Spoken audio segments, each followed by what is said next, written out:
अस्सलाम वालेकुम।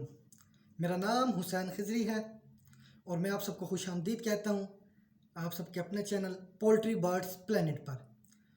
तो आज जिस टॉपिक पर मैं बात करना चाह रहा हूँ वो इंतहाई अहम टॉपिक है और उसके बारे में बहुत सारी मिथ इस वक्त पाई जाती हैं हमारे सोशल मीडिया के ऊपर। तो कोई कुछ कहता है, कोई कुछ कहता है, लेकिन उसकी हकीकत क्या है तो वो आज मैं आपके सामने रखने लगा हूँ। तो वो टॉपिक है ब्रायलर मुर्गी। आखिर ये ब्रायलर मुर्गी कैसे वजूद में आई, कि सिर्फ यही मुर्गी कैसे 40 दिन के अंदर 2.5 किलो की हो जाती है, जबकि कोई और मुर्गी तो 40 दिन में 1 किलो की भी नहीं होती। तो इसके पीछे कौन सी साइंस है, ये इसके पीछे कैसा साइंटिफिक नॉलेज है कि जिसकी बेस के ऊपर ब्रायलर मुर्गी को हम लोग 40 दिन के अंदर 2.5 किलो का तैयार कर लेते हैं। तो यही मैं आपके सामने आज उसकी वजाहत रखने लगा हूँ। तो ऐसे है कि इसके पीछे एक साइंसदानों की बहुत अरसे की मेहनत है कि जिसकी वजह से ये ब्रायलर मुर्गी वजूद के अंदर आई। तो अब ब्रायलर मुर्गी के वजूद में आने की मैं आपको कहानी सुनाने लगा हूँ कि ब्रायलर मुर्गी को कैसे बनाया गया। तो हमारे पास दो ब्रीड थी। एक ब्रीड जिसको हमने लिया इस वजह से कि उसकी एग प्रोडक्शन अच्छी थी, और दूसरी ब्रीड जिसको हमने लिया किस वजह से कि उसका लेग जो है वो शॉर्ट थी, और दूसरा उसकी जो चेस्ट था वो ब्रॉड था, और उसकी मसल स्ट्रेंथ अच्छी थी, और उसकी लेवलबिलिटी भी अच्छी थी। तो अब ये दो ब्रीड जब हमने पिकअप की तो इन दोनों को हमने क्रॉस करवाया। अब इन दोनों को क्रॉस कराने के बाद जब इनके बच्चे आए यानी कि ऑफ स्प्रिंग्स हमारे सामने आए, तो हमने उन ऑफ स्प्रिंग्स को 1 साल तक देखा कि उनमें जिन मेल्स ने अच्छा वज़न किया और अच्छे वज़न के साथ उनकी लेवलबिलिटी अच्छी थी, वो डिजीज़ रेजिस्टेंट थे। और फीमेल को हमने जो पिक किया वो इसलिए पिक किया कि उसने 1 साल में अपनी एग की प्रोडक्शन कितनी दी है। तो इन दोनों चीज़ों को हमने सामने रखते हुए फिर इन दोनों को आपस में क्रॉस कराया।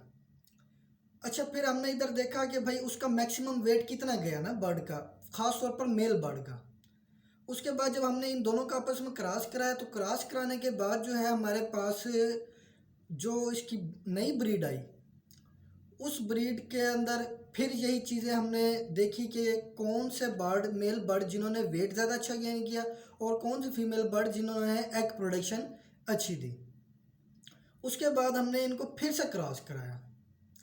फिर से क्रॉस कराने के बाद हमने देखा हाँ भाई अब इसके अंदर जो है ना क्या हो रहा है ना, कि उसमें कौन से बर्ड्स हैं जो अच्छी प्रोडक्शन दे रहे हैं और कौन से बर्ड्स जो हैं वो अच्छी हमारे को क्या कहते हैं वेट गेन ज़्यादा अच्छा कर रहे हैं।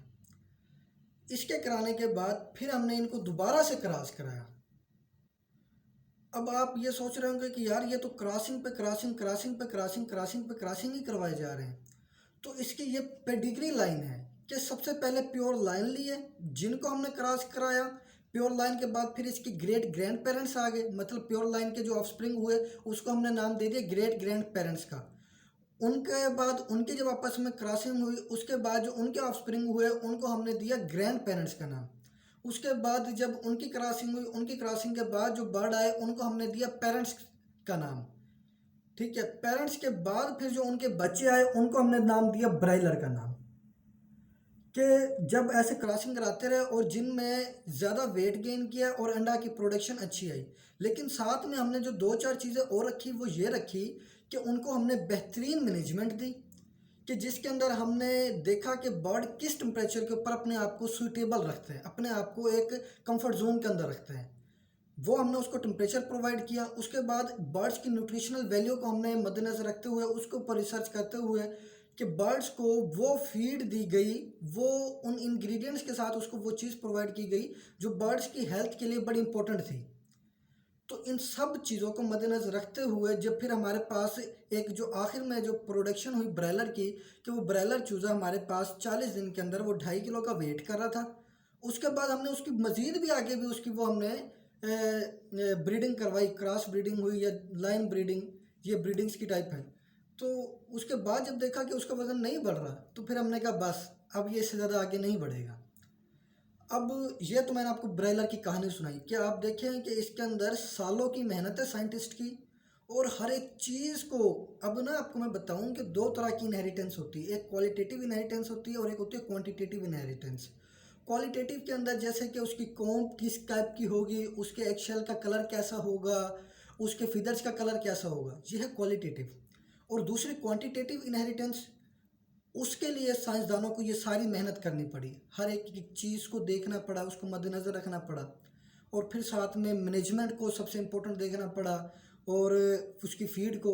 तो मैंने फीड इंग्रेडिएंट्स अपनी लास्ट वीडियो के अंदर बताए थे, अगर आप चाहें तो वहाँ से वो देख भी सकते हैं। अब इन सब चीज़ों के बाद फिर हमारे पास ब्रायलर है। अब जो दूसरा सवाल है कि ब्रायलर को ये लोग इंजेक्शन लगाते हैं, ये लोग स्टीरॉइड्स देते हैं, जिसकी वजह से ब्रायलर इतनी जल्दी बड़ा होता है। इसके अंदर कोई हकीकत नहीं है। ब्रायलर को जो इंजेक्शन होते हैं, जैसे हमारे यहाँ एक नॉर्मल बच्चा पैदा होता है, उस नॉर्मल बच्चे को पैदा होने के साथ पहले दिन से उसकी 2 साल तक उसकी वैक्सीनेशन का शेड्यूल चलता है गवर्नमेंट के मुताबिक, कि उसको पहले दिन पे ये वैक्सीनेशन करनी है ताकि हमारा बच्चा उन बीमारियों से बच सके। इसको जो इंजेक्शन्स लगाए जाते हैं वो वैक्सीन्स होती हैं हकीकत में, और वैक्सीन्स की भी काफ़ी सारी टाइप्स होती हैं, कोई आई ड्रॉप होती है, कोई ड्रिंकिंग वाटर होती है, तो कोई किल्ड होती है जिसको इंजेक्ट किया जाता है। तो इसको वो वैक्सीन्स लगाई जाती हैं ताकि बर्ड्स को डिजीज़ के ख़िलाफ़ रेजिस्टेंस किया जाए।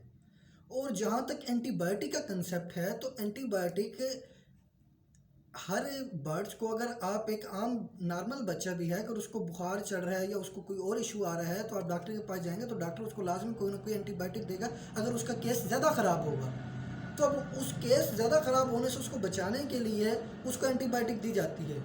लेकिन आप देखेंगे कि बहुत कम एंटीबायोटिक ऐसी होंगी जिनका विड्रॉल पीरियड 48 घंटे हो, 48 आवर हो, वरना आमतौर पर हर मेडिसिन का 24 आवर के अंदर विड्रॉल पीरियड होता है, कि मतलब जो आपने उसको एंटीबायोटिक दी है वो 24 घंटे के अंदर उसके बर्ड के जिस्म से बाहर निकल जाती है।